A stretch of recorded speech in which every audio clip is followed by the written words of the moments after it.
అక్కడి నుంచి మొదలయ్యి ఈ 'సితార' సినిమాలో మీ అంటే ద హోల్ ఫిల్మ్ అండ్ అందులో మీ క్యారెక్టర్ కూడా పాటలు అద్భుతమైన పాటలు పడ్డాయి. ఇప్పటికీ ఆ పాటలు ఇందాక కూడా ఎవరో how many people are listening to this song అనే కామెంట్ చూసాను. మీ పాటలే వింటున్నాను మీరొచ్చే ముందు. అవునా? ఓకే. ఆ! ఓకే. సో లక్కీగా అండి నేను గొప్పగా చెప్పట్లేదు. ఈరోజు కూడా పల్లెటూరులో పెళ్ళిళ్ళు జరుగుతాయి నైట్‌లో అండి. నా సాంగ్సే ఉన్నాయండి. హ్మ్. నాది, చిరంజీవి గారిది ఉన్నాయి అవును. సాంగ్స్. అవును. Old songs. అంటే పల్లెటూరులో దీంట్లో అంటే రాత్రంతా వాళ్ళు కొంచెం హైలో ఉంటారు. వాళ్ళకి మంచి ఫోక్ సాంగ్స్ అవన్నీ ఉంటాయి.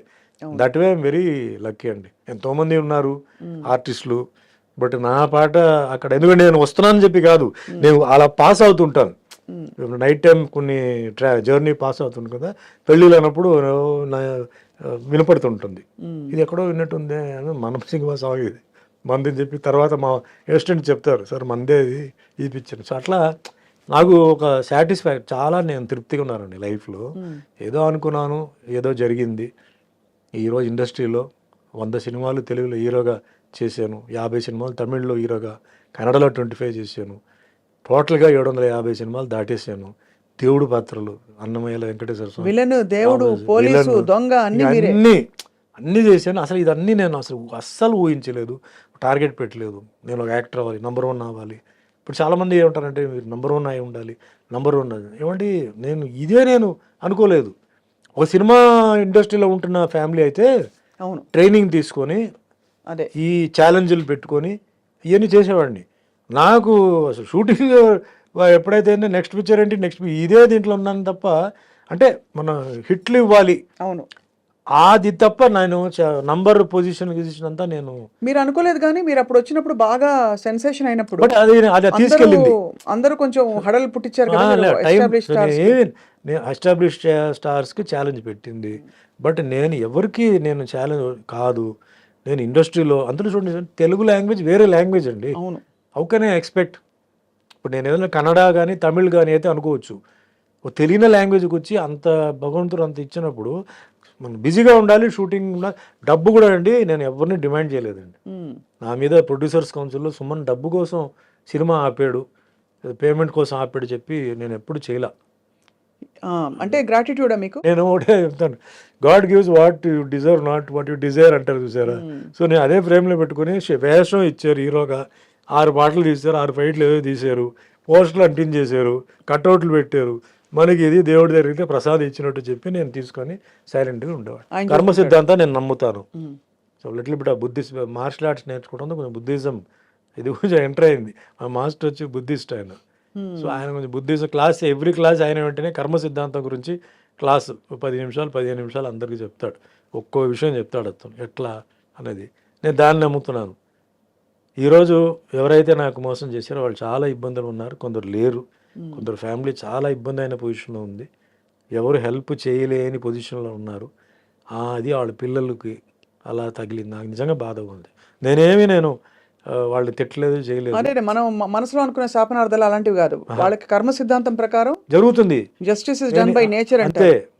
బట్ ఆ రోజుల్లోనే మీకు చెవిలో వచ్చి చెప్పేవారు కదా సార్! వీళ్ళు వీళ్ళు మీ గురించి కుళ్ళుకుంటున్నారు. ఆ! వీళ్ళు మీ గురించి బాధపడుతున్నారు. మీరు సక్సెస్ చూసి అదంతా ఓర్వలేట్లేదు. చెప్పేవారు. బట్ నేను అవి వినేసి నేను వదిలేసేవాడిని. నాకు ఒక అసెట్ ఏంటంటే ఇప్పుడు కూడా చెప్తానండి.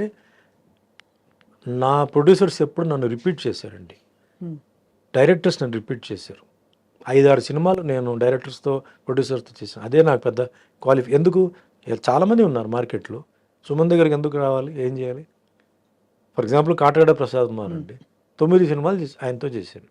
Is like a brother to me. Became a brother to me. నన్ను అంటే బాగా చూపించడం, సాంగ్స్, ఫైట్స్, గిట్స్ అది. ఇప్పుడు శరత్ ఉన్నారండి చనిపోయారు.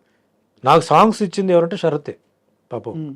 ఇప్పుడు చిరంజీవి గారికి ఎట్లా కోదండరామరెడ్డి ఆ టైంలో నాకు శరతే నాకు నెక్స్ట్ శరత్ గారు ఆయన డాన్స్ మాస్టర్ తెలియ కంపోజింగ్ చేసి సుమన్కి ఈ మూమెంట్ సూట్ అవుతుందా, సుమన్ ఇది చేస్తే అందంగా ఉంటుందా, బాగుంటుందా అని నా హైట్లో ఉన్న ఒక డాన్స్ అసిస్టెంట్తో చేయించేవాడు హుహు. ఫస్టే. రేపు షూటింగ్ అంటే ఈరోజే హ్మ్. బాగాలేదే అంత పొడుగ్గా ఉన్నాడు ఆయన చేస్తే బాగుండదు, ఆయన వంగకూడదు, ఇవన్నీ చేసి పాపం నాకు ఆయన చేసేవారు. So I'm very very lucky అండి. ఇంక ఫైట్స్ అంటే ఇంకా నాకు కొంచెం చెప్తే చాలు జెడ్ వరకు నేను తీసుకొని వెళ్ళిపోతాను అనుకోండి. Of course. అదే. అది and co artist all they have been very kind to me. Who was your best female costar sir? అంటే మీ ఆపోజిట్ పేరైన వాళ్ళలో. విజయశాంతి విజయశాంతి గారు. బాగా క్లిక్ అయింది, భానుప్రియ కెమిస్ట్రీ క్లిక్ అయింది మ్మ్. బాగా.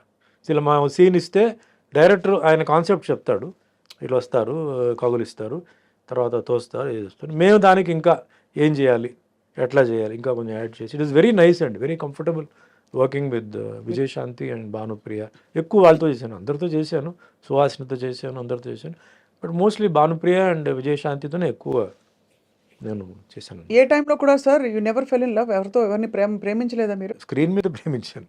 ఆఫ్ స్క్రీన్ ఎప్పుడు అంటే ఆలోచన రాలేదా? లేదు. బికాజ్ మీరు అప్పుడు ఎందుకు ఇంత ఓపెన్ గా అడుగుతున్నారు? Not married nothing wrong, but అక్కడ my mind was on a target అండి. I have to achieve something. I became more professional, no playing around. So మనం మన పని చేసుకొని మనం పోవాలి. ఎందుకంటే పనిలో మనం ఫెయిల్ అయిపోతే మనల్ని ఎవరు రేపు లెక్క చేయరు. ఈరోజు అది, నెక్స్ట్ మన మెయింటెనెన్స్, ఫిజిక్ మెయింటెనెన్స్, దీని మీదనే ఎక్కువ ఉంది తప్ప వేరే ఇదేం కాదు. అఫ్కోర్స్ డెఫినెట్లీ టాక్ ఒక 3 సినిమాలు ఒక హీరోయిన్తో చేసినప్పుడు ఫ్రెండ్షిప్ అయినా ఉంటుంది ఫ్రెండ్షిప్ వస్తుంది, ఫిజికలీ ఆల్సో ఉంటుంది. చేయి పట్టుకొని లాగడం కానీ ఏదో వెనక్కి నుంచి వచ్చి ఇప్పుడు అందరూ చేస్తున్నారు అది. మేము అప్పుడు అంతవరకు చేసేవాడిని. అవును. అంతేగాని ఇంకా లవ్లో వెళ్ళిపోయి మళ్ళీ అది ఇంకో ట్రాక్ అండి, అది డిస్ట్రాక్షన్ ఫ్రమ్ ప్రొఫెషన్. వన్స్ దాంట్లో వెళ్ళిపోతే డిస్ట్రాక్షన్ అవుతుంది. And I have seen some people అనవసరంగా డిస్ట్రాక్ట్ అయిపోయి ఈ ప్రొఫెషన్ని అంటే స్పాయిల్ చేసి చాలా గందరగోళం అయిపోయి, అప్పుడు డ్రగ్స్ లేవు, మందు డ్రింక్స్ తీసుకొని పాడు చేసుకొని, ఈవెన్ ఇండస్ట్రీలో హీరోయిన్స్ కూడా తాగేసి, నేను అప్పుడంతా ఏంటంటే డ్రింక్స్ లేదా సూసైడ్. అవునవును బాగా. అసలు డ్రగ్స్ లేదు, డ్రింక్స్